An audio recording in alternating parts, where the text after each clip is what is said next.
তো বিড়াল প্রবন্ধের দ্বিতীয় পাঠ শুরু করার পূর্বে যারা প্রথম পাঠটি দেখোনি তারা অবশ্যই দেখে নিতে পারো, এই চ্যানেলেই দেওয়া রয়েছে, এর আগের ভিডিওতেই দেওয়া রয়েছে।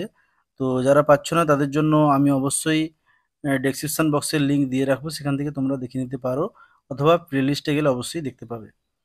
তো বিড়াল প্রবন্ধ প্রথম পাঠে আমরা বলেছিলাম বিড়াল কিভাবে দরিদ্র সমাজের প্রতিভূ এবং কমলাকান্ত ধনী সমাজের প্রতিভূ হিসেবে এখানে লেখক বর্ণনা করেছেন। তো আমরা দেখব এখন দ্বিতীয় পাঠে কি রয়েছে, আমরা পুরোটাই আমরা পড়ব। তো দেখো, আমি চোর বটে, কিন্তু আমি কি সাধ করিয়া চোর হইয়াছি। অর্থাৎ এই উক্তিটি বক্তা হচ্ছে বেড়াল স্বয়ং নিজেই, এবং সে বলছে আমি যে যেহেতু পূর্ব পাঠে আলোচনা করেছিলাম যে বেড়াল দুধ চুরি করেছিল, তো সেই হিসাবে বলা হচ্ছে যে আমি চোর, অর্থাৎ বেড়াল চোর, কিন্তু আমি কি সাধ করিয়া চোর হইয়াছি। অর্থাৎ কেউ সাধ করে যে চোর হয় না, সেটা বেড়াল বলছে। খাইতে পাইলে কে চোর হয়। আবার বলা হচ্ছে যদি খেতে পায় কেউ, তাহলে কি কেউ চোর হয়। দেখো, যাহারা বড় বড় সাধু চোরের নামে শিহরিয়া উঠেন, তাহারা অনেকে চোর অপেক্ষায় অধার্মিক। আবার এখানে লেখক বলছেন বিড়াল চরিত্রের দ্বারা যে যারা বড় বড় সাধু সমাজে সাধু বলে নিজেকে পরিচয় দেন, এবং তারাও ভয় পান চোর অপেক্ষায় তারা অধার্মিক বলে, তাহাদের চুরি করিবার প্রয়োজন নেই বলিয়া চুরি করেন না। অর্থাৎ সেই সমস্ত ব্যক্তি, ধনী ব্যক্তি, তাদের কোনো চুরি করার প্রয়োজন হয় না বলেই কিন্তু তারা চুরি করে না। কিন্তু তাহাদের প্রয়োজনাতীত ধন থাকিতেও চোরের প্রতি যে মুখ তুলিয়া চাহেন না, ইহাতেই চোরে চুরি করে। অর্থাৎ এখানে বলতে চাওয়া হচ্ছে সমাজের প্রতিপত্তিশীল ব্যক্তি, ধনী ব্যক্তি, যাদের কাছে পর্যাপ্ত পরিমাণে ধনসম্পত্তি থাকে, তারা কিন্তু চোরের প্রতি বা বিড়ালের মতো হেয় কোনো কারো কাছে, কোনো প্রাণীর কাছে তারা কিন্তু মুখ তুলে তাকায় না। তাই তারা বাধ্য হয়ে চুরি করে। অধর্ম চোরের নহে, চোরে যে চুরি করে সে অধর্ম কৃপণ ধনীরই। অর্থাৎ অধর্ম যদি হয় সেটা চোরের নয়, এখানে বলতে চাওয়া হচ্ছে চোর তো চুরি করে, সে অধর্ম কৃপণ ধনীর। চোরে যে চুরি করে সেটা কৃপণ ধনীর জন্যই হয়। কারণ ধনী ব্যক্তি যদি কার্পণ্য না করে তার কিছু ধনসম্পত্তি বা কিছু অর্থ সে যদি গরিবদেরকে বিলিয়ে দেয়, তাহলে তো তারা চুরি করবে না। চোর দোষী বটে, কিন্তু কৃপণ ধনী তদপেক্ষায়ও শতগুণে দোষী। তাহলে আবারও বলা হচ্ছে যে চোর দোষী, চোর চুরি করেছে সেটাই তার দোষ, কিন্তু বলা হচ্ছে কৃপণ ধনী ব্যক্তি চোর থেকেও তদপেক্ষা মানে হচ্ছে এখানে চোর থেকেও শতগুণে দোষী। চোরের দণ্ড হয়, চুরির মূল যে কৃপণ তাহার দণ্ড হয় না কেন, এটাই জিজ্ঞাসা। অর্থাৎ এই পুরো উক্তিটা রয়েছে বিড়ালের। তো এখানে বলতে চাওয়া হচ্ছে সে যেহেতু দুধ চুরি করেছে তাই সে চোর। তো এখানে সমাজের দিকে ইঙ্গিত করে লেখক বলেছেন যে চোরের দণ্ড হয় বা চোরের শাস্তি হয়, কিন্তু সেই চুরি করার মূলে যে কৃপণ ধনী ব্যক্তির হাত রয়েছে, তাদের কেন শাস্তি বা দণ্ড হয় না। এবারে আমরা পরের পেরায় যাব। দেখো, আমি প্রাচীরে প্রাচীরে মেয় মেয় করিয়া বেড়াই, কেহ আমাকে মাছের কাঁটাখানাও ফেলিয়া দেয় না। মাছের কাঁটা পাতের ভাত নর্দমায় ফেলিয়া দেয়, জলে ফেলিয়া দেয়, তথাপি আমাকে ডাকিয়া দেয় না। তাহলে বিড়ালকে, বিড়াল মেয়াও মেয়াও করে প্রাচীরে এখানে ওখানে ঘুরে বেড়ায়, সে তাকে কাঁটাখানাও কেউ ফেলে দেয় না। মাছ দেওয়া তো দূরের কথা, কেউ কাঁটাও ফেলে দেয় না। মাছের কাঁটা, পাতের ভাত তারা সব নর্দমায় ফেলে দেয়, তবুও তাকে ডেকে দেয় না। আমাদের পেট, তোমাদের পেট ভরা, আর আমার পেটের ক্ষুধা কি প্রকারে জন্মাইবে। অর্থাৎ বলছে তোমাদের পেট ভরা, অর্থাৎ এখানে যারা ধনী ব্যক্তি তাদের পেট ভর্তি রয়েছে ধনসম্পত্তিতে, আমার পেটের ক্ষুধা কি প্রকারে জানিবে। অর্থাৎ এখানে দরিদ্র মানুষের যে ক্ষুধা বা যন্ত্রণা, সেটা কি প্রকারে মিটবে। হায়, দরিদ্রের জন্য ব্যথিত হইলে তোমাদের কি কিছু অগৌরব আছে। অর্থাৎ দরিদ্রের জন্য যদি ব্যথিত হই, তাহলে তোমাদের জন্য কিছু অগৌরব আছে। আমার মতো দরিদ্রের ব্যথায় ব্যথিত হওয়া লজ্জার কথা সন্দেহ নেই। অর্থাৎ আমি দরিদ্র, সেই ব্যথায় যদি ব্যথিত হই তাহলে তোমাদের কাছে সেটা লজ্জা। যে কখনো অন্ধকে মুষ্টি ভিক্ষা দেয় না, সেও একটা বড় রাজা, ফাঁপড়ে পড়িলে রাত্রে ঘুমায় না। ওরা বলছে অন্ধ ব্যক্তি ভিক্ষা চাচ্ছে, কিন্তু তাকেও ভিক্ষা দেওয়া হচ্ছে না। একটা বড় রাজা যখন বিপদে পড়ে তখনই সে রাত্রে ঘুমায় না। সকলেই পরের ব্যথায় ব্যথিত হইতে রাজি, তবে ছোট লোকের দুঃখে কাতর, ছি, কে হইবে। অর্থাৎ বলছে, পরের ব্যথায় ব্যথিত হইতে আমরা রাজি, কিন্তু ছোট লোকের দুঃখে কাতর হওয়া, সেটা কিন্তু খুবই খারাপ ব্যাপার। এরপরের প্যারায় আমরা চলে যাব।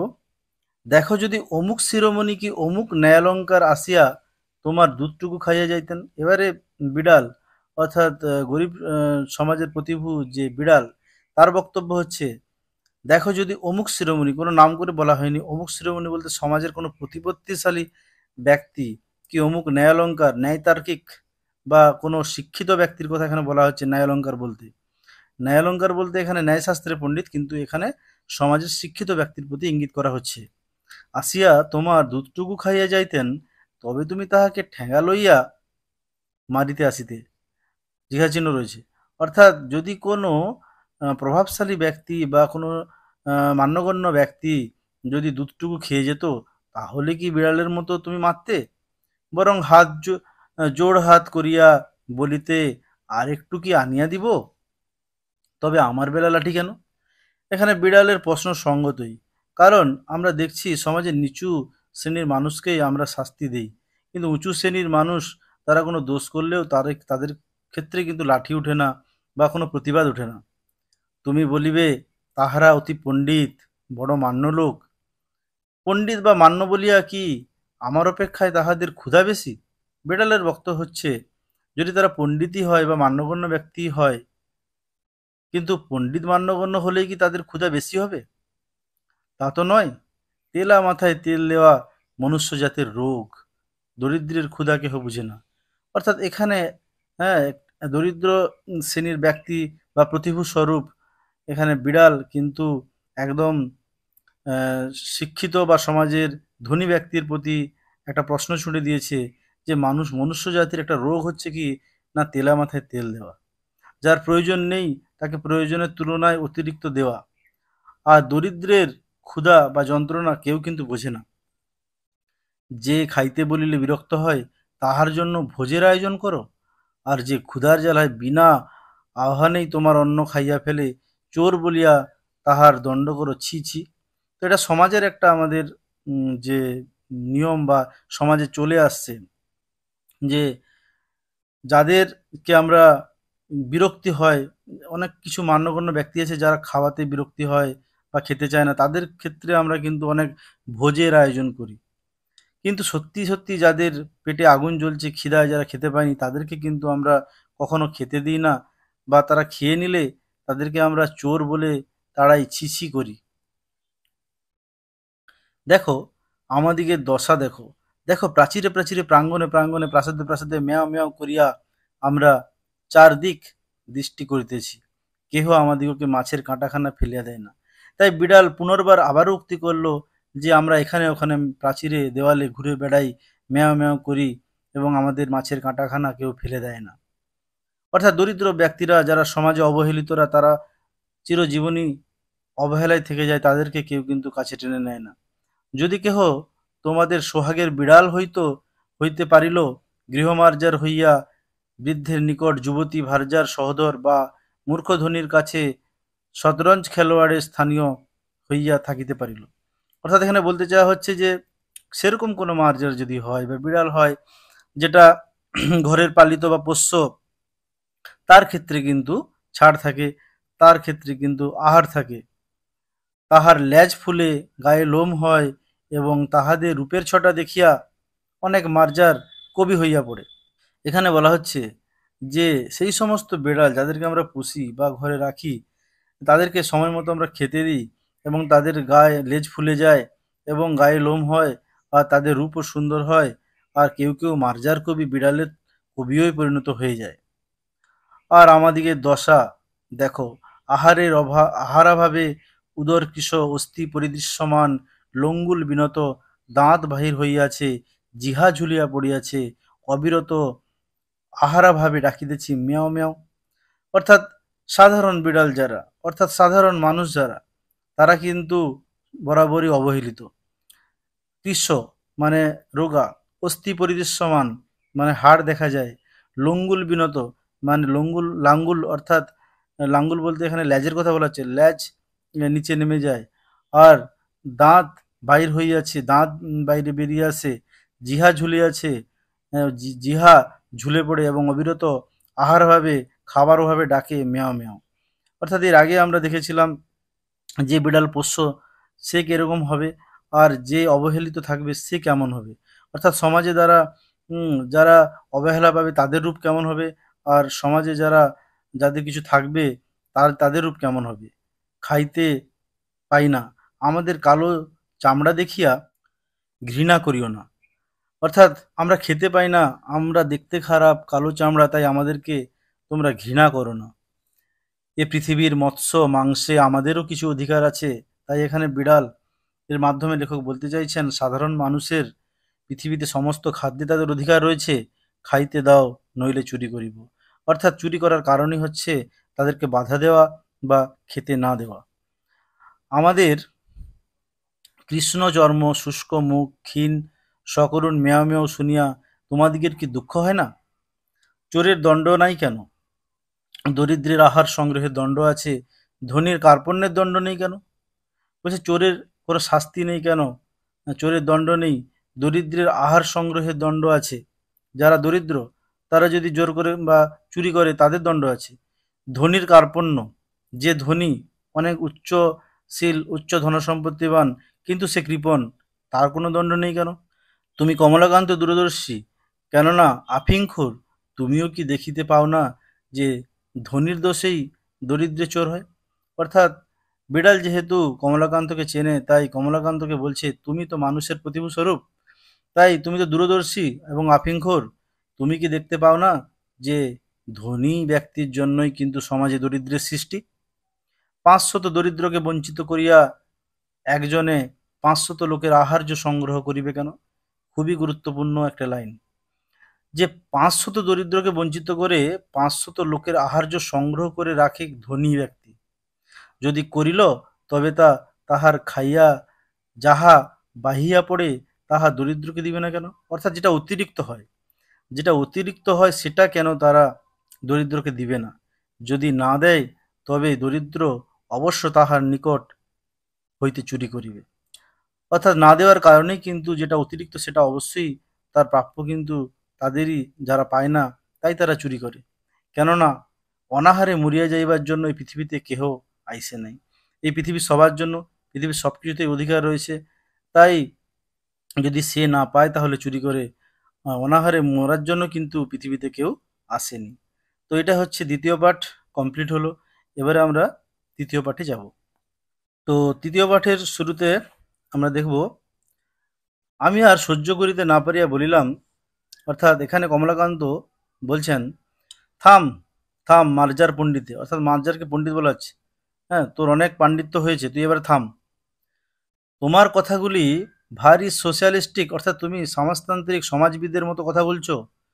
সমাজ বিশৃঙ্খলার মূল, তুমি হচ্ছে সমাজ বিশৃঙ্খলার মূল। যদি যাহার যত ক্ষমতা সে তত ধনসঞ্চয় করিতে না পায়, অথবা সঞ্চয় করিয়া চোরের জ্বালায় নির্বিঘ্নে ভোগ করিতে না পায়, তবে কেহ আর ধনসঞ্চয় যত্ন করিবে না। বলছে ধনী ব্যক্তি যদি ধনসম্পত্তি না সংগ্রহ করে তাহলে তার ধনসম্পত্তি বৃদ্ধি পাবে কি করে? তাহাতে সমাজের ধনবৃদ্ধি হইবে কি করে?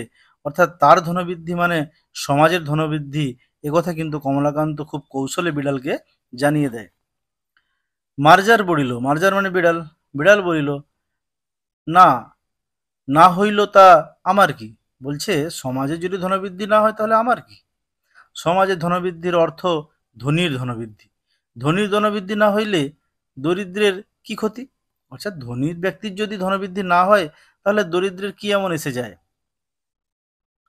আমি বুঝাইয়া বলিলাম। তখন কমলাকান্ত বিড়ালকে খুব বুঝিয়ে বলছে, সামাজিক ধনবৃদ্ধি ব্যতীত সমাজের উন্নতি নাই। বলছে সামাজিক ধনবৃদ্ধি যদি না হয় তাহলে কিন্তু সমাজের উন্নতি হবে না।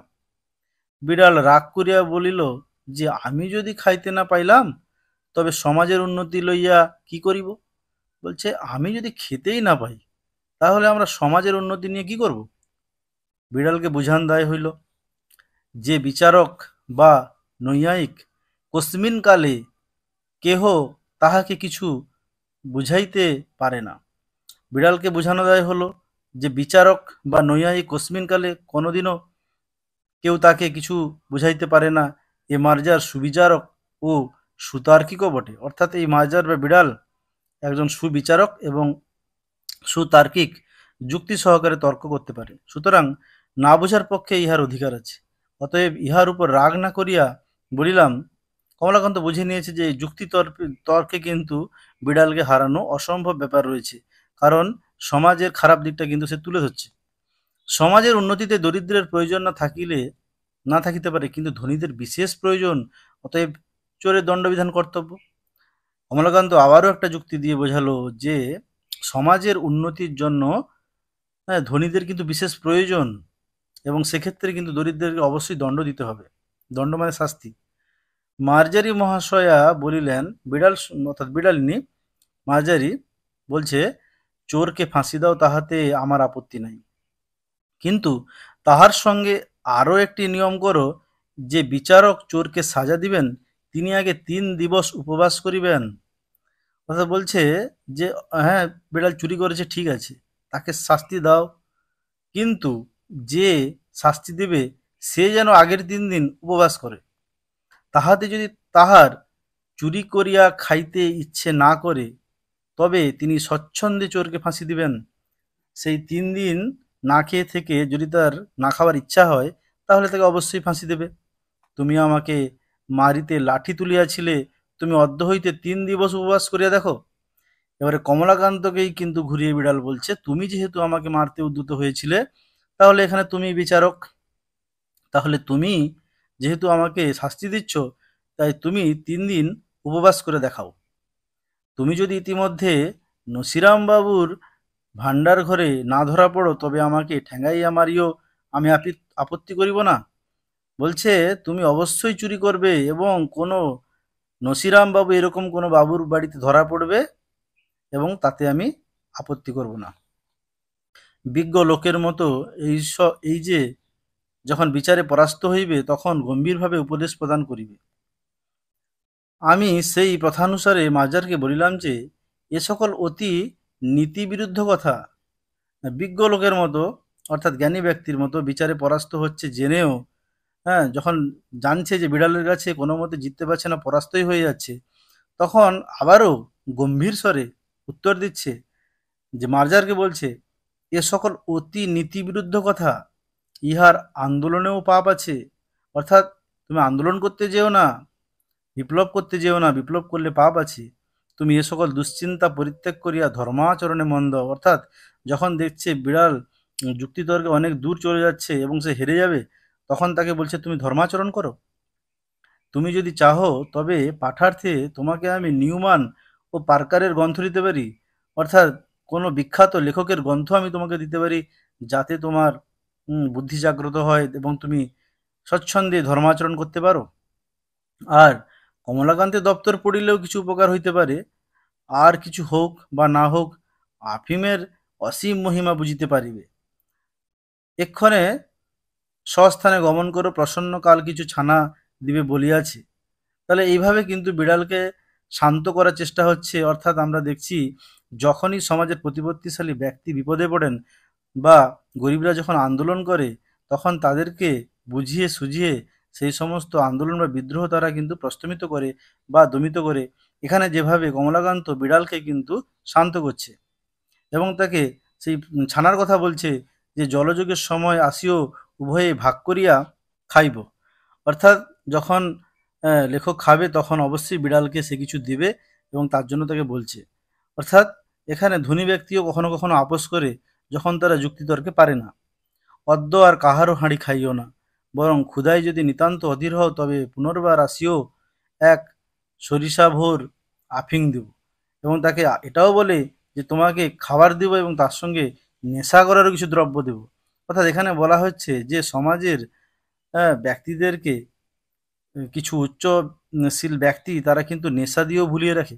মার্জার বলিল, আফিমের বিশেষ প্রয়োজন নাই, তবে হাঁড়ি খাওয়ার কথা ক্ষুধানুসারে বিবেচনা করা যাইবে। তখন বলছে আমি তো খেতে পাই না, আমার এরকম নেশা দ্রব্যের কোনো প্রয়োজন নেই। হ্যাঁ, আমার হাঁড়ি খাওয়ার কথা সেটা আমার খিদা অনুসারে আমি বিবেচনা করব। মার্জার বিদায় লইল, মার্জার চলে গেল। একটি পতিত আত্মাকে অন্ধকার হইতে আলোকে আনিয়াছি ভাবিয়া কমলাকান্ত বড় আনন্দ হইল।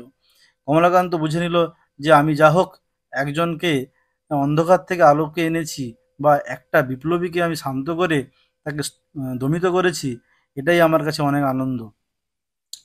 তো এটাই হচ্ছে কিন্তু তোমাদের বিড়াল প্রবন্ধের মূল বিষয়বস্তু। এটা পাঠ্যাংশ আমি পড়ে দিলাম, আশা করছি তোমরা বুঝতে পেরেছো।